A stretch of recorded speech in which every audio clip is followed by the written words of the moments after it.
اعوذ باللہ من الشیطان الرجیم، بسم اللہ الرحمن الرحیم۔ اسلامک وظائف لائبریری کے پیارے ناظرین، السلام علیکم ورحمۃ اللہ وبرکاتہ۔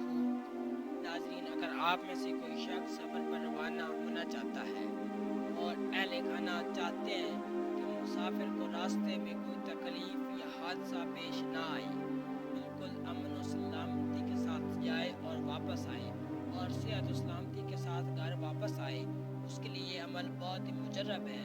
آج کا یہ وظیفہ خاص طور پر مسافر حضرات کے لیے ہے جو کہ دور دراز کا سفر کرتے ہیں یا نزدیک کا سفر کرتے ہیں۔ سفر تو سفر ہوتا ہے، چاہے دور کا ہو یا نزدیک کا، تو سفر کے حادثات سے بچنے کے لیے مسافروں کے لیے یہ مفید اور آزمودہ وظیفہ ہے۔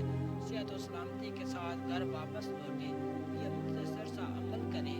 بہت سے لوگ یہ عمل کرتے ہیں اور الحمدللہ محفوظ اور سلامتی کے ساتھ واپس لوٹتے ہیں۔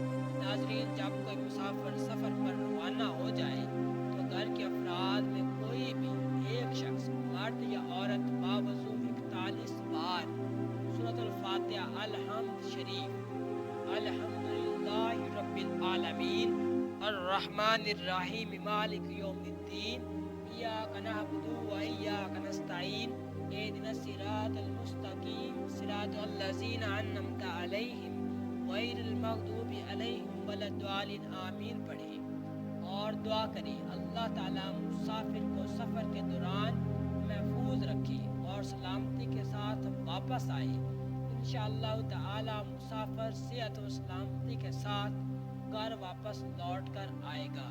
ناظرین، یہ عمل لازمی کریں، خاص طور پر میرے مسافر حضرات بھائی اس عمل کو لازمی کریں، انشاءاللہ خیر و عافیت سے گھر واپس لوٹیں گے۔ مزید اسلامی وظائف اور